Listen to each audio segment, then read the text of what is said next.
TikToker afiiridde ku live. TikTok ono mu Nigeria era nga abadde amanyikiddwa nnyo mu ggwanga erya Nigeria. Wabula ennaku eziyiseeko emabega yafudde ng'ensi yonna eraba. Bwe yataddeeko live n'atandika okucommunicatinga n'abantu be abamufollowinga ng'alina by'abagamba. Mu mangu ago waliwo ekintu ekyamusise ne kimutugumbula mpola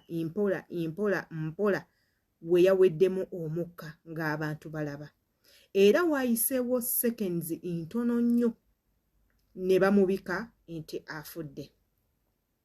Tugenda kuba tulaba akatambi kano eno era nga kesittaza gwe w'omutima omunafu vidiyo eno gireke. Bw'oba ng'okaaba mangu vidiyo eno gireke kubanga oyinza obutasigala kyekimu.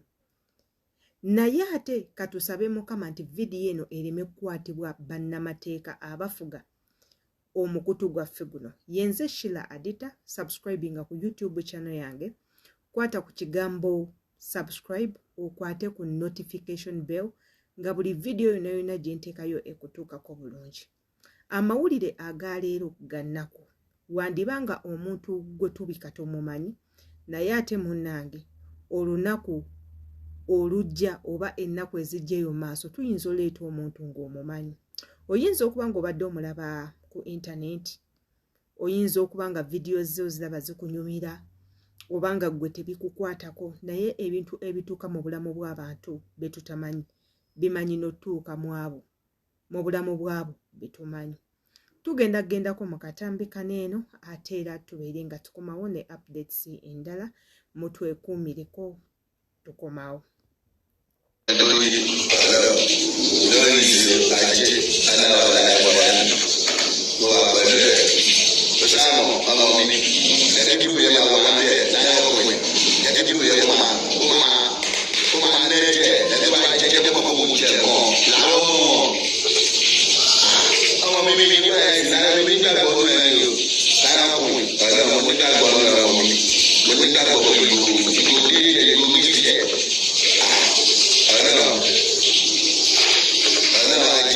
Bw'atyo munnaffe we yatuvudde ku maaso. Ono nno nga yafudde ng'ensi yonna eraba.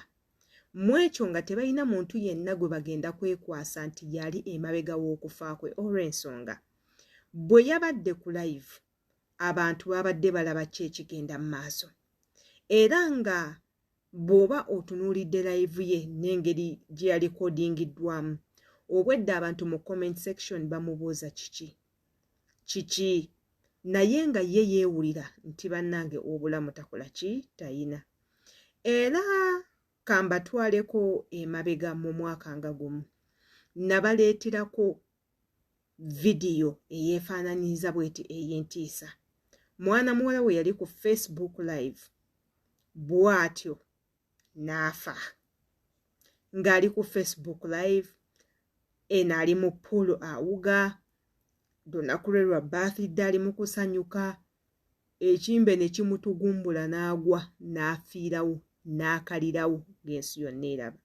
Era nga n'oyo yali TikToker ate nga YouTuber ow'amaanyi mu ggwanga erya Nigeria.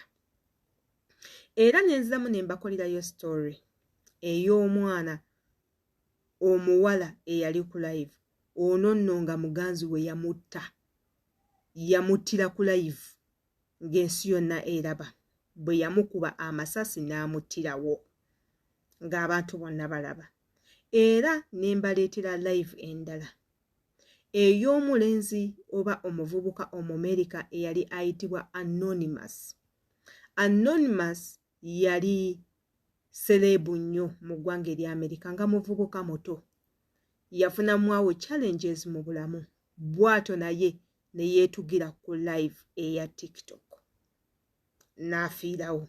Wabula ekyenjawulo ono gwe twogerako mwana mulenzi enzalwa eya Nigeria, y'omu ku balabikira mu butambi ng'akola justice for Mobeto. Waliwo omusajja omuyimbi eyafa mu ggwanga erya Nigeria. Abanigeria ne bagamba enfa gy'afuddemu ng'ejjo yabadde mulamu alabika waliwo ekikyamu n'atandika okusiikinga justice ey'oyo omuntu afudde. Bw'atyo nno bwe yamanyikwa, Nigeria yonna n'emumanya, n'ensi ezeetoolodde ne zimumanya, mu mpapula z'amawulire n'alabikiramu, ku TV n'alabikirwako, era ng'abadde omu ku ba tiktokers ab'amaanyi. However, ayinza okuba tabadde na following y'amaanyi nnyo nti oba 1,000,000 oba 5 oba 800 ng'ali mu 20,000, era nakyo kimuleetera okuba nti amanyikiddwa. Okubeera n'20,000 egya following si kintu kyangu. Mwana mulonzi ono munnange bw'atyo yavudde mu bulamu bw'ensi.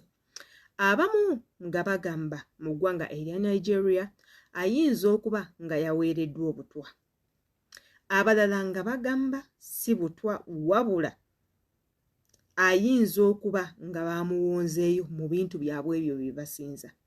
Omanye Nigeria y'emu ku nsi ezisinza ebyawongo, ng'omuntu okukola ekikyamu teyeetaaga kutuukirira, wabula agenda bugenzi n'awaayo akasente kaakatono n'akutambulira n'akutta.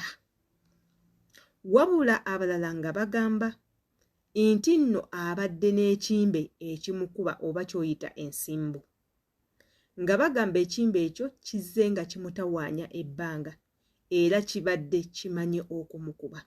Ekyenjawulo nti ku luno ekimbe ekyo we kyamukubye, bwe yagudde bubi n'akuba omuto ku ttaka. Naye ate bwe twalabye vidiyo omuvubuka ono ng'ali mu kufa, tetwamulabyeko ng'agwa ku ttaka. Omuvubuka ono bwe yabadde ku live, nze nagyetegereza emirundi n'emirundi, yabadde ayogera, ekintu ne kitandika okumusika.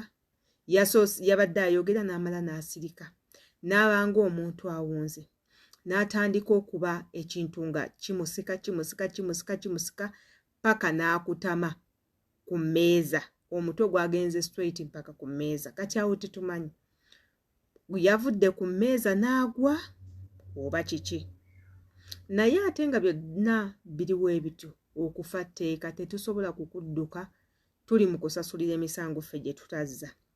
Oba oyagala oba toyagala oyina okufa, oba otya ogenda kufa.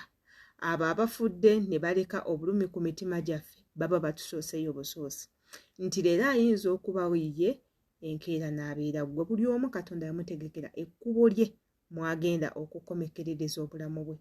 Yenze Sheila Adita, vidiyo eno webekutteko bambi togiyitako nga togambye kitalo nnyo.